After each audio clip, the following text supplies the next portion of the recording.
Hi guys, welcome to the third part in this video series on writing a bare minimum chess program in C. And in this part we are gonna look at the most important core part of a chess program, a move generator. And this part is probably going to be the most complicated in the entire series, but the understanding of the material given in this video will make you understand how the entire program basically works.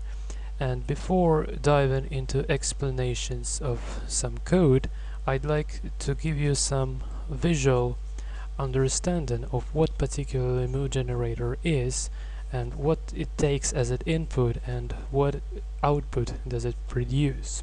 So let's imagine that we have a knight somewhere on the board, and the knight, the square where knight lands is called a from square or the source square, and from this square knight can jump here, here and over here. So 8 particular places where the knight can actually jump, and these squares marked with these green circles are called like to square or the destination square. So knight is able to go to one of these particular squares, and what move generator does is he loops over all of the board pieces, all of the board squares, and if he finds a piece like this knight, and if this piece is it has the exact color to generate moves for, then in this case the move generator would start to look for the available move offsets, and these arrows represent basically the offsets. And imagine that this board is a one-dimensional array, as it was mentioned in the previous videos,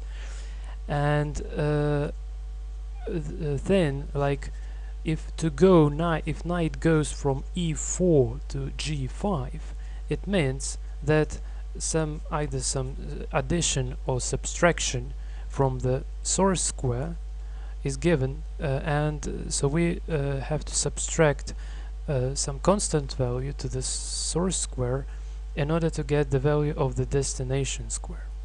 And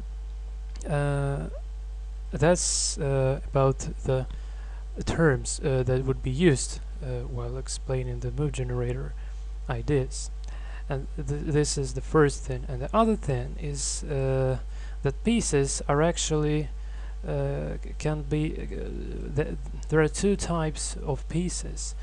It's leapers and sliders. The leapers are the pieces that kind of go from one square leaping to another, like so. But also king also is called leaper for some reason, and the pawn is also a leaper. Well, at least they are not sliders, yeah. And the slider pieces are bishop and queen and rook. And what's the difference between them? Well, say let's compare now some I'm not really used yet to this. Oh, how can I delete?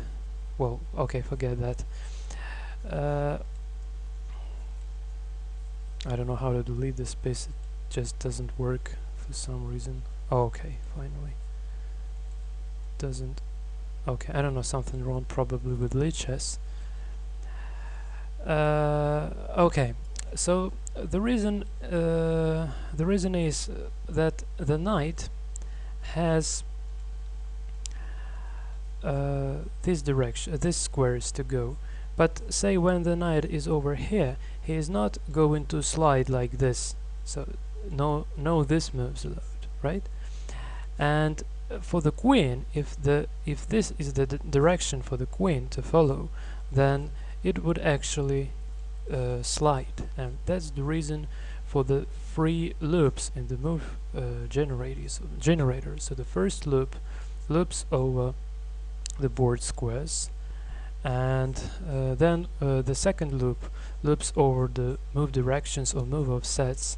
So 8 directions for the knight, 4 directions for the rook, 8 directions for the queen and for the king, and 2 directions for the pawn, and for white and black as well. And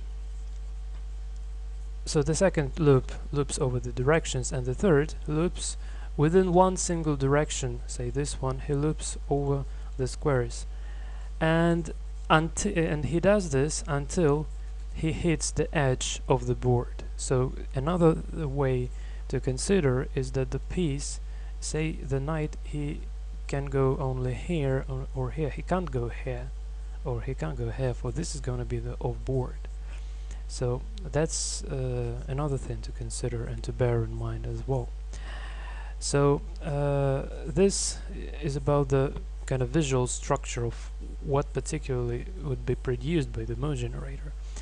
And now to have the understanding of the recursive calls that would be made within this move generator, I would like to present another little explanation. So in the given particular position there are some moves available, and for whites these are the moves. So he can go a2 to a3, he can go a2 to a4, b2 b3, b2 b4, c2 c3, c2 c4, and so on. And then the knight goes here, here.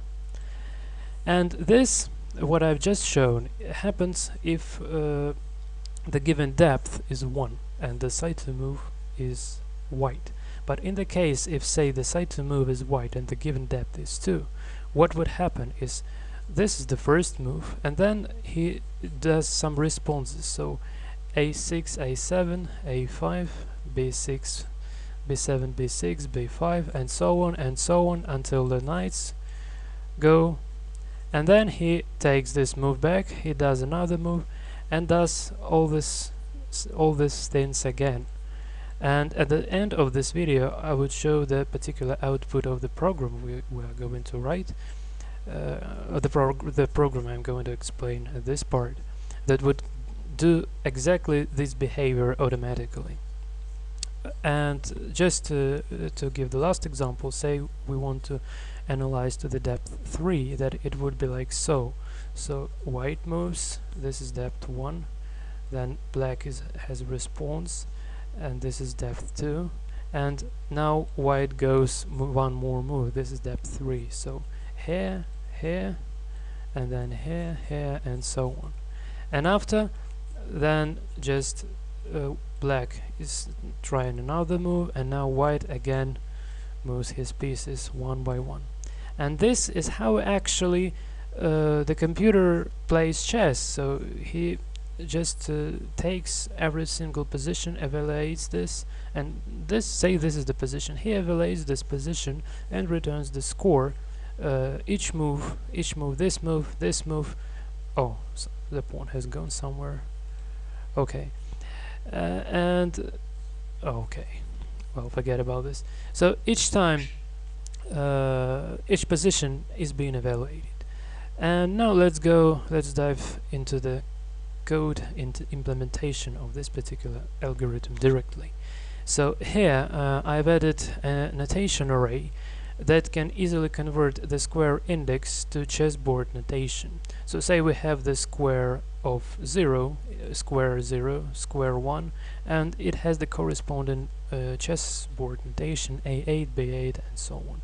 So this is used in order to print the move list that would be produced in the move generator. Okay, and another thing to add is I just enum the sides. White, the constant white is 8 and black is 16, and the reason for using this particular constant was explained already in the previous video when I was explaining this part where the piece encoding is coming handy. Okay, and one of the most important parts in this particular implementation is the array of the move offsets. It consists basically of the two parts. This part are the particular move offsets for move offset constants for each single piece. So say here, if we have the night, then this this particular offsets from this square, from square to this 2 square, and to calculate this particular locations for the nights, for the destination of the night, we have to add or subtract some constants, and these constants for the night are presented here. So 14 minus 14, 18 minus 19, and so on. So that's because our board is not 8 to 8 squares, but rather 8 to 16, if I'm not mistaken. Just let me check this. So yeah, 1, 2, 3, 4, 8 to 16. So say if piece wants to go 1 square to the right, that this is plus 1, 1 square to the left, this is minus 1, 1 square up, this is minus 16, 1 square down, this is plus 16, and so on. And any other piece has its own offset values. So like for the queen, it would be this 8, basically 8 offsets, and same would be for the king, and this is represented here. So queens and kings, so this is queens and kings, and for the bishops, the bishop offset starts from here, so only the diagonal ones. Okay, and this part of the array, these are the starting indexes for each piece type in the next particular order. So first, so this is the address of the where the black pawns offset starts, and this is where the black pawn starts. Well, basically the 3 is here, and we would have increment the index. We'll make some increment in just before the particular value, so we just have to start at 0, and when we go into the loop over the move offsets, we go here, here, here, and so on. So then it's the white pawn comes here, and this is minus 1. So in order to start with the first element, we have to put the pointer to minus 1, and then it goes to kings 12. So it's just 0, 1, 2, 3, 4, 5, 6, 7, 8, 9, 7, 8, 9, 11, 12. And starting from this, from the 13th element in the move offsets array, these are the offsets for the kings, and so on. So for bishops, it's 21. Oh, I'm sorry. It's for the 21 is for the knights. It's over here, and for the bishops, it's 16, and it's here, and for the rooks, it's 7, and it's probably over here. Yeah, it's over here. So this is one of the core ideas invented by H.J. Miller that makes the code of the mode generator really tiny, and that's very important. It basically took me quite a lot of time to understand the logic behind this indexing system. Okay, and now I'd like to introduce the very main function in the entire chess program, and it is called search position, but for now it would only generate moves, so it doesn't perform any searching for now. And at this particular stage, it takes 2 arguments, the site and the depth. The depth is needed for performing some recursive calls in order to have the exact behavior I've been showing in here when moving pieces from for both sides. And the site is needed to make the move generator clear about what particular site to generate moves for. So the first we start with is if the depth is equal to 0, this exclamation mark is the short form if we would write just if depth is equal to 0, so just the short form. Then we return. When the program would be actually searching, it would return the evaluation of that particular given position, but for now we just return 0. And then these are the variables involved in the entire mode generator, and I would be explaining them alone. They will appear in the code. And here basically the move generating loop begins, and this is very important, so please try to understand what's going on here. So the very first loop is the loop over the board pieces. So we just this is a simple for loop. It's not the most optimal way of doing things, but the most clear for understanding and for the educational purposes. I mean, A.G. Muller in his original Micromax does use the do while loop with the extra calculations, which are not really that clear for beginners, but at least that wasn't that clear for me when I was learning this.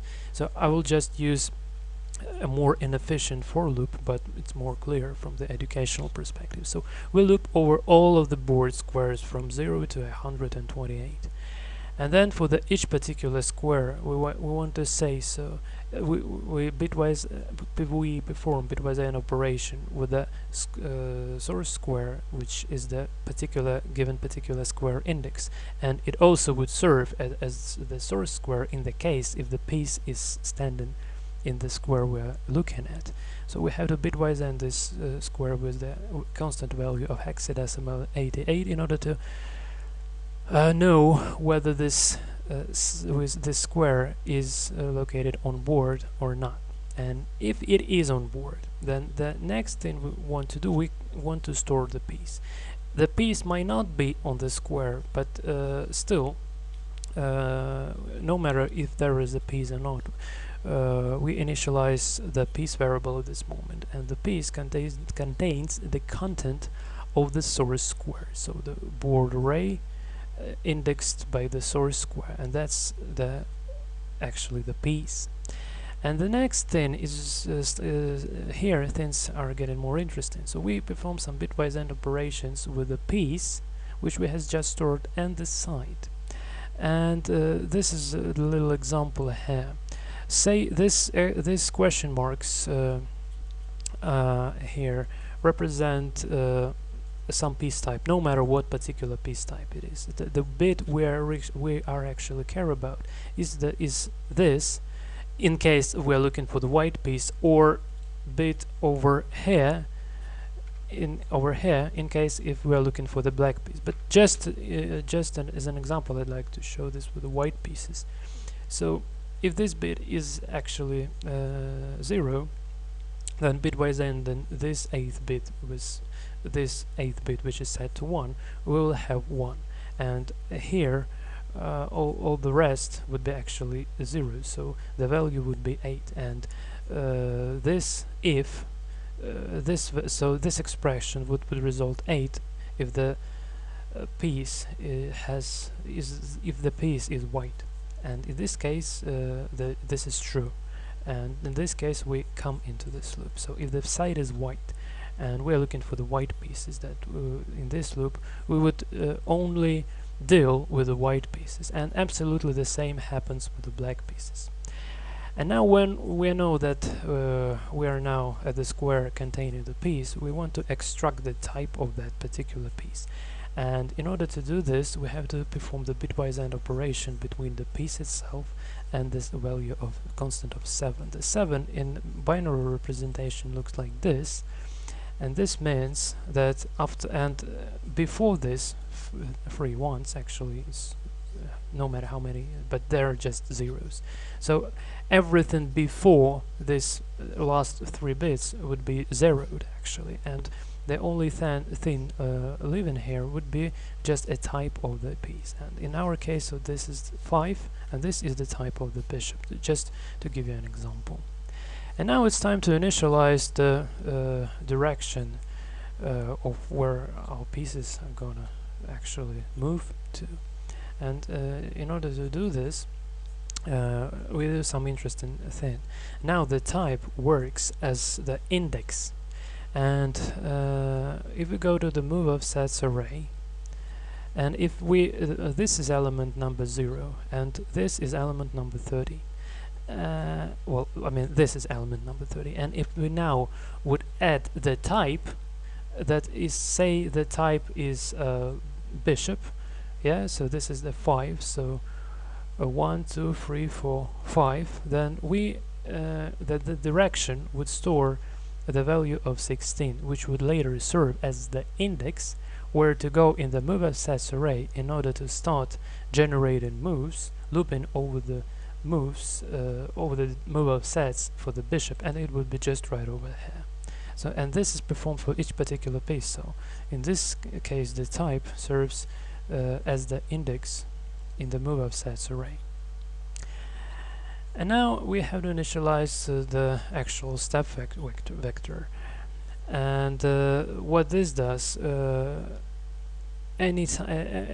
this vector, so like just to give you a visual, so well, actually this is called the vector, right? So these are the move of sets and these are the vectors. So first vector must be pointing, oh sorry guys, just maybe like I'll just kick that knight. Okay, so first the vector is here, and then we have to try to go to another direction over here, and we're updating this particular vector, and this is what happens at this particular line of code. So we're looping over piece directions, or the move of sets basically. And now it's time to initialize the destination square, or the to square, the square where the piece is going to go. And first we initialize the destination square equals to the source square. And now it's time to loop over the destination squares within one array. And now there's something interesting going to happen. So there is difference between sliders and leapers, as was explained before. So please pay attention to some little tiny details that are very important. So how to distinguish the sliders from leapers, and this would just be clear in a couple of moments. So the first thing we want to do, well, and basically the leaper move can be considered as well, if king goes one step here, or if the knight goes one step here. So the first iteration is exactly the same, either for sliders and for leapers, and only on the second iteration this move would be legal for queen, but this move is not going to be legal for knight. So there would be some difference, and that's the most interesting part of this particular implementation invented by A.G. Miller. It's just a brilliant idea to fake the capture in order to stop that loop, and I'll explain this just in a minute. So destination square is incremented by the step vector, just what I've been shown here. So this is what happens on the board actually, and the first and then we have to ask, so if the destination square is off board, then we break out of this loop. Well, I think this is pretty self-explanatory, so I'm not going to demonstrate this. And now we have to initialize another variable, which is called captured piece. So the captured piece is the piece that stands on the captured square.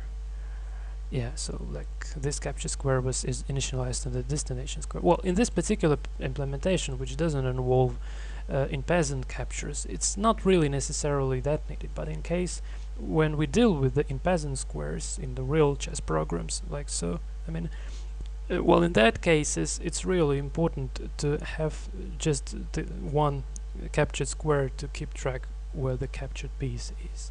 Well, but in this case it's not really important, but I just left this for it's easier to understand if you have an extra variable like captured piece. And the next thing to do is bitwise and the captured piece, and one of the reasons to use actually this captured piece and the captured square, so we can easily ask if the captured piece, if we bitwise and the captured piece with a side, and if this actually our side, then we break out the loop. So this single line doesn't allow your pieces to capture your own pieces, so you can capture only opponent's pieces, not your own. Now, if this line is interesting, This line gives the rule. So if type is less than 3, so this means basically if the type of piece is white pawn or the black pawn, then it can capture only diagonally, and it can't move diagonally if there is no opponent's piece, and it can go only forwards. This is quite complicated expression, and it is explained in pretty in details in this article. This is the tutorial for the Micromax chess engine by A.J. Miller. This tutorial is written by A.J. Miller, and here you would find the explanation how does that work, and one another yes, yeah, and there would be one more line, also quite complicated, and this would be explained in details here in the double pawn push. This is the expression, and it's actually explained. I really don't understand this in great detail, so I'm not really going to explain this. Okay, let's go further on. Then we ask if the type of the captured piece is a king, no matter black or white, then we return 10,000, or basically plus infinity, and this would flag a king capture. So as now when the move generator only generate moves, this is known as the pseudo-legal move generator. Not so he would generate some king captures and other branches after the king has been captured. Of course, this is illegal. So this would come handy when the actual search would be implemented. So this particular move generator becomes legal instead of illegal with the help of the evaluation. So as far as the king has been captured, it is flagged by the score, and this branch is considered to be phantom and being abandoned after. And now it's time to make the move. And it's fairly simple, especially in case we don't really need any castling moves, as well as in peasant captures. And it's exactly our case. And in our case, the making move is really trivial. While in the real chess program, a separate make move function might take, for example, this code. This size of code might be given just for one single make move function, if you ever seen some source code of real chess programs. Okay, so we have to clear the captured square, then we have to clear the source square and put the piece to the destination square. I hope this is pretty self-explanatory.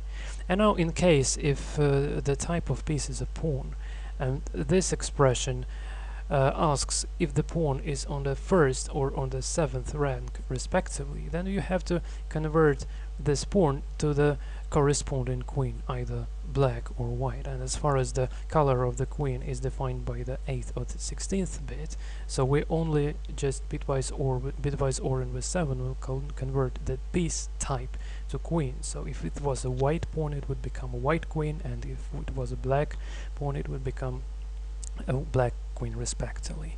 And now it's time to make a recursive call. We switch the side. The white side is 8 and the black side is 16, so 24 minus 16 is going to be 8, 24 minus 8 is going to be 16, so this is the easy way to change the side. And we decrease the depth by 1. Okay, and here we would print our move list. I'll demonstrate it just in a minute. And then we take back moves, and taking back is just exactly as the make move, but in the backwards order. So we clear the destination square, then we put the piece to the source square, and then we put the piece to the captured square if was any. So if say the destination square did contain some piece, then this line would land that particular piece to this particular square. And in case of peasant captures in real chess programs, they would also restore the position of the pawn that was captured by the in peasant capturing. And now this line is the most brilliant and most interesting in the entire move generator. It fakes the capture, so we know that if we have the capture, that this loop is terminated. the loop over the squares is terminated. And for the leaper pieces like kings, pawns and knights, we fake the capture, so we say if the type is less than 5 or less than bishop, so basically white pawn, black pawn, or knight or king, then we have to fake the capture.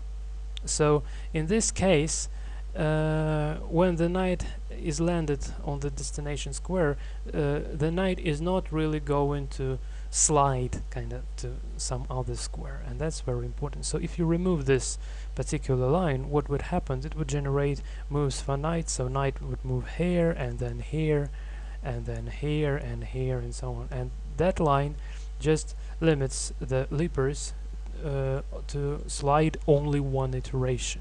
Yeah, it's like this. And this line, it's really complicated, and again, if you want to understand what exactly it does, here is the explanation in great details.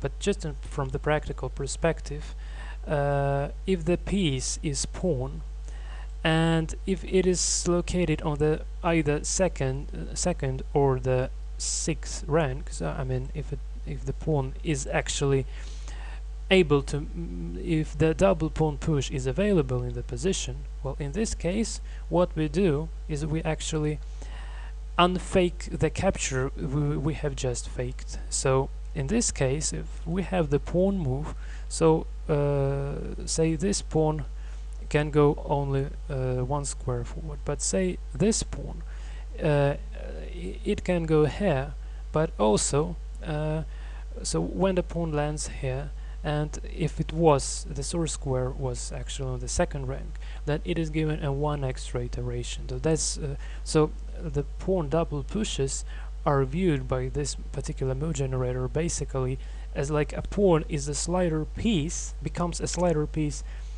in a particular situation where this is actually possible or permitted.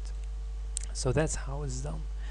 And what I've just said, so that this loop is terminated as far as the capture has been encountered, and finally we return 0, and this would be actually the best score of the position gathered while these moves were done.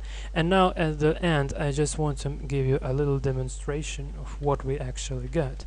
So the first thing, we can actually print the move list for this particular position, so a2, a3, a2, a4, yeah. And just to give you a little more dynamic understanding of how this works, I just command this line and uncomment these 2 lines here and compile and run again.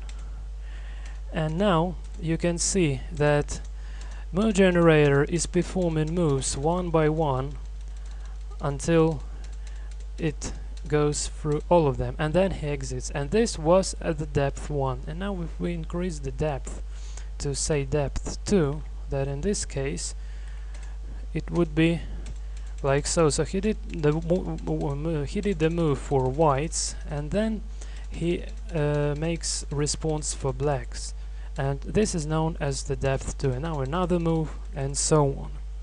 And if we go to the depth 3, then he does now 3 moves.